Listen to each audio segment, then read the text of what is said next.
Boa noite, docente. Meu nome é Alia e venho aqui falar da norma contabilística do relato financeiro 12, que trata dos impostos sobre o rendimento correntes e diferidos.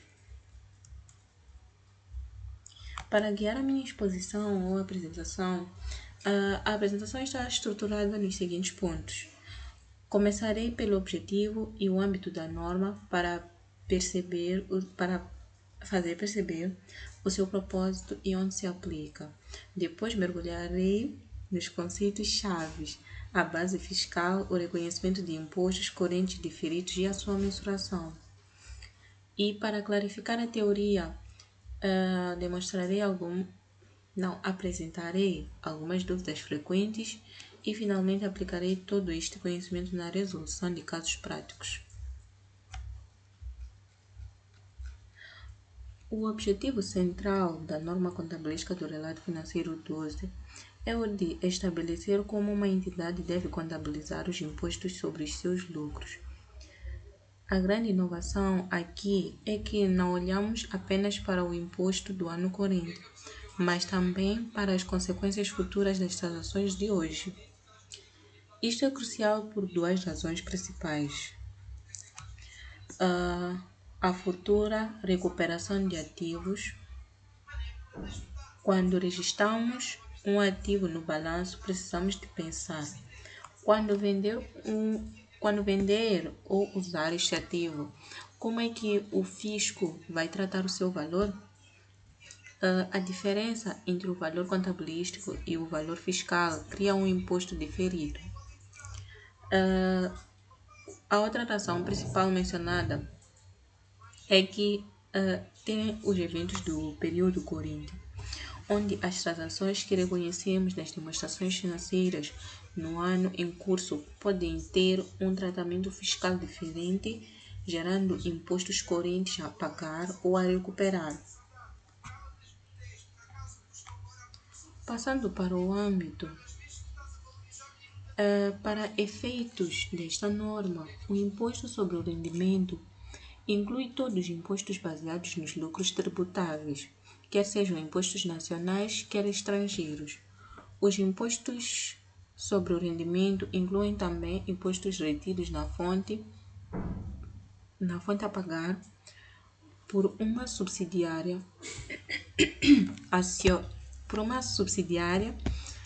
associada ou empreendimentos conjuntos em relação a dividendos colocados à disposição da entidade que relata. É importante perceber a abrangência desta norma. A norma contabilística do relato financeiro 12 aplica-se a todos os impostos baseados em lucros tributáveis. Isto inclui impostos nacionais, como o imposto sobre o rendimento das pessoas coletivas em Portugal ou impostos estrangeiros para empresas em operações no exterior. Também inclui situações específicas como os impostos retidos na fonte sobre dividendos recebidos de subsidiárias ou associadas. Passando para a base fiscal.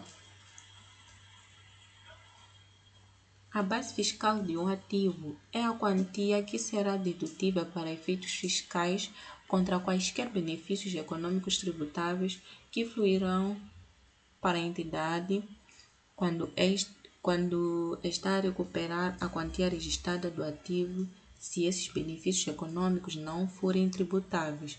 A base fiscal do ativo é igual à quantia registrada desse ativo. Este é provavelmente o conceito mais importante para entender os impostos diferidos. A base fiscal é o valor de um ativo ou passivo para efeitos fiscais. Simplificando com um exemplo de ativo, por exemplo, imagine que a empresa comprou uma viatura por 450 mil meticais. Para a contabilidade, este é o seu valor contabilístico.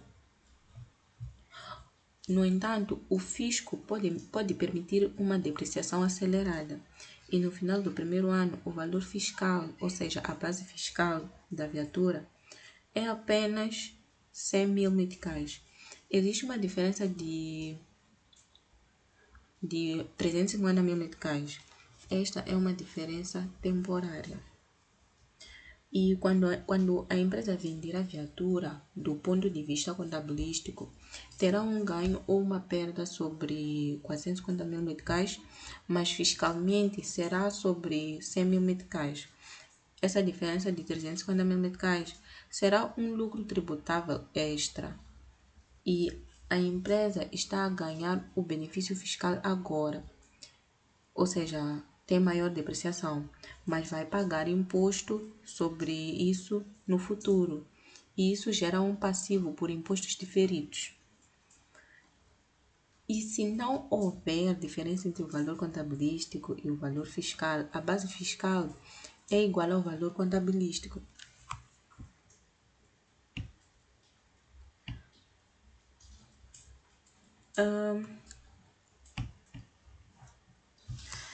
Passando agora para o reconhecimento de ativos e passivos por impostos correntes. Os impostos correntes ainda não pagos, quer relativos ao período contabilístico corrente, quer a períodos anteriores, devem ser reconhecidos como um passivo. Quando, em relação ao período corrente, os períodos anteriores, quando em relação ao período corrente ou períodos anteriores, a quantia já paga excederá a quantia devida, o excesso deve ser reconhecido como ativo. Os impostos correntes são os impostos devidos relativamente ao lucro tributável do ano corrente. A regra é simples: se a empresa deve imposto e ainda não pagou, isso é um passivo, ou seja, é uma dívida. É o que acontece na maior parte dos anos com lucro. E se a empresa pagou a mais, por exemplo, adiantamentos por conta em excesso, ou se teve um prejuízo fiscal que lhe dá direito a reembolso, esse valor esse valor a mais é um ativo, ou seja, é um direito que a empresa tem de receber ou a receber. Passando para o reconhecimento de impostos diferidos, reconhecimento de passivos e ativos por impostos diferidos. Devem ser reconhecidos passivos por impostos diferidos para todas as diferenças temporais tributáveis, exceto quando tais passivos por impostos diferidos resultem do reconhecimento no mesmo inicial de goodwill ou do reconhecimento no momento inicial de um ativo ou passivo numa transação que não seja uma concentração de atividades empresariais ou que na data da transação não afete quer o resultado contabilístico, quer o resultado fiscal. Agora, entramos no cerne da norma contabilística do relato financeiro 12. Os impostos diferidos, eles surgem das diferenças temporárias entre o valor contabilístico e a base fiscal de um ativo ou passivo. A regra geral é reconhecer um passivo por impostos diferidos para todas as diferenças temporárias tributáveis. Isto é para situações onde estamos a adiar o pagamento do imposto para o futuro. E da mesma forma, reconhecemos um ativo por impostos diferidos para diferenças temporárias dedutíveis, ou seja, como prejuízos fiscais ou recuperar no futuro, ou a recuperar no futuro. No entanto, a norma estabelece exceções importantes. Não se reconhecem impostos diferidos em duas situações específicas: no reconhecimento inicial do goodwill e no reconhecimento inicial de um ativo ou passivo numa transação que não seja uma combinação de negócios e que, na data da transação, não afete nem o resultado contabilístico nem o resultado fiscal. Passando para a mensuração, são mensurados pela quantia que se espera que seja paga, ou seja, recuperada às autoridades fiscais.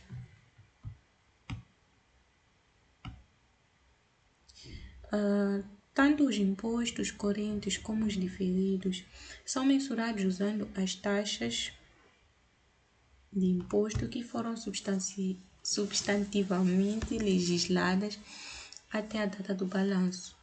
Isto significa que usamos as taxas que estão previstas na lei para serem aplicadas no futuro, quando as diferenças temporárias,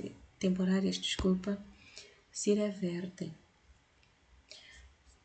A quantia é a que se espera que seja paga às autoridades fiscais no caso de um passivo ou recuperada no caso de um ativo.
Passando para as dúvidas frequentes,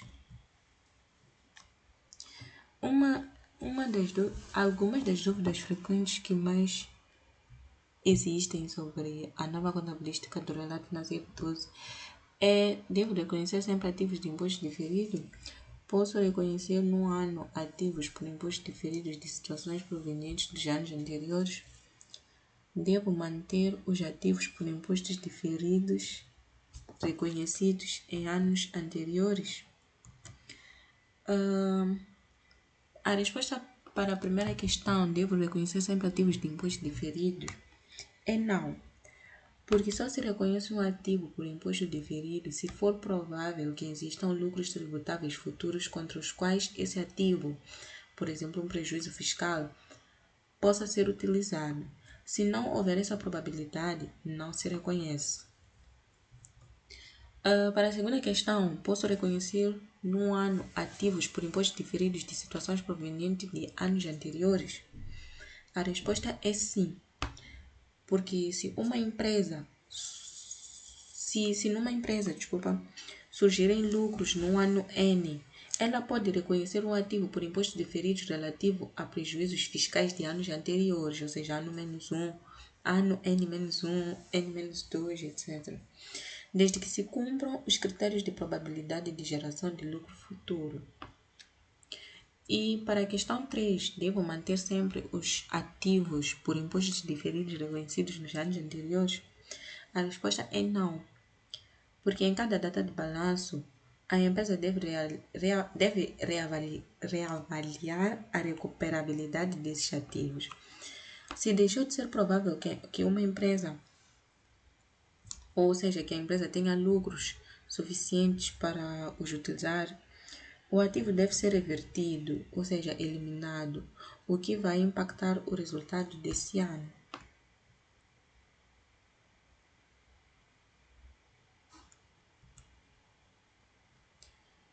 Passando para o caso prático, a empresa ABC teve um prejuízo contabilístico e fiscal em 2019 de 500 milhões de meticais e espera-se que continue a apresentar perdas nos próximos anos. A empresa pode utilizar as perdas fiscais de um determinado exercício nos 5 anos subsequentes. Contabilize os impostos. Uma breve explicação sobre este caso prático é que, sendo que a empresa ABC teve um prejuízo de 500 milhões de meticais, a pergunta é: deve contabilizar um ativo por impostos diferidos? A chave para a resposta está na informação adicional, que ela espera que continue a apresentar perdas nos próximos anos. Como visto nas dúvidas frequentes, um ativo por imposto diferido, neste caso resultante de prejuízo fiscal, só é reconhecido se for provável a existência de lucro futuro para o utilizar. Se a expectativa é de mais prejuízos, não é provável que a empresa consiga gerar lucro tributável nos 5 anos seguintes para usar este benefício. Portanto, a conclusão é que não se efetua nenhum lançamento contabilístico. O potencial benefício fiscal não é reconhecido por falta de probabilidade exigida pela norma.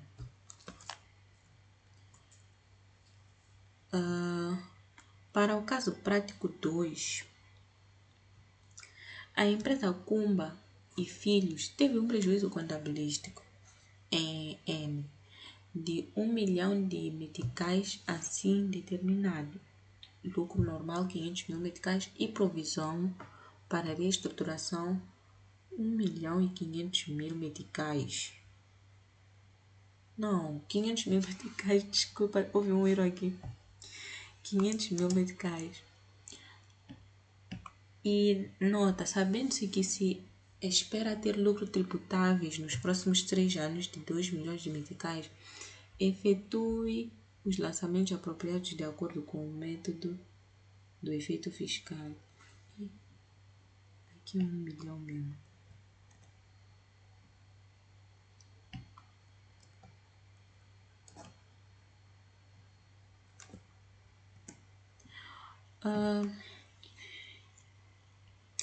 Neste caso da empresa Kumba e Filhos, sendo que a empresa teve um prejuízo contabilístico, teremos que ver que fiscalmente a situação será diferente. O lucro normal era de 500 mil meticais, mas a empresa constituiu uma provisão para a reestruturação de 1 milhão e 500 mil meticais. Em contabilidade, esta provisão é uma despesa, mas para o fisco, muitas despesas com provisões não são aceites até que sejam realizadas, ou seja, realização é pagamento. Por isso, para calcularmos o resultado fiscal, temos de acrescer novamente esta provisão ao resultado contabilístico. Assim sendo,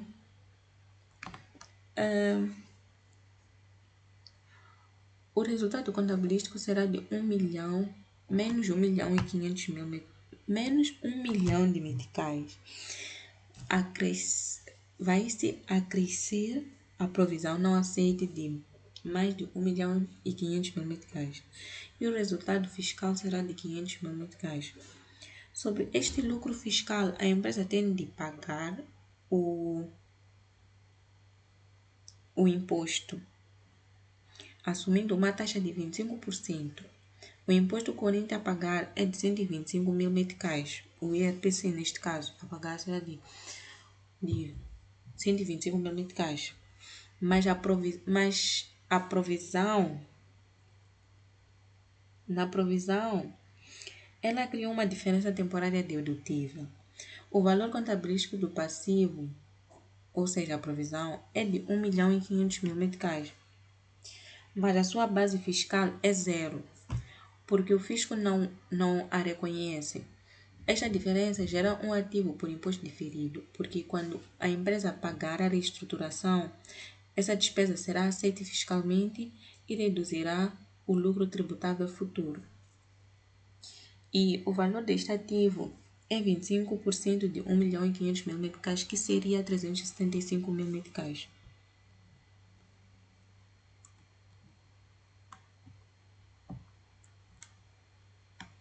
Então, para os lançamentos, teríamos como primeiro lançamento a conta 8,5 Imposto sobre o Rendimento, como subconta 8,5.1 Imposto Corrente, no valor de 125 mil meticais, que reflete o imposto a pagar este ano. E acreditar, teríamos a conta Estado de 125 mil meticais pelo imposto a pagar. E para o segundo lançamento desta operação, teríamos como débito a conta Estado no valor de 375 mil meticais e como crédito, ou seja, a conta acreditar, teríamos a conta 8,5 pelo reconhecimento de impostos diferidos sobre a diferença temporária. O efeito líquido no resultado é um crédito de 250 mil meticais, onde teríamos 375 mil meticais menos 125 mil meticais, o que atenua o impacto do prejuízo contabilístico.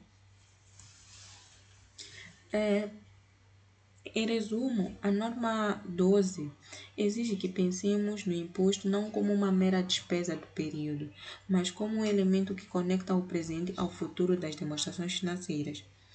A chave está em entender a base fiscal, identificar as diferenças temporárias e aplicar os critérios de reconhecimento e mensuração. Espero que esta apresentação tenha clarificado os conceitos e muito obrigada pela atenção dispensada.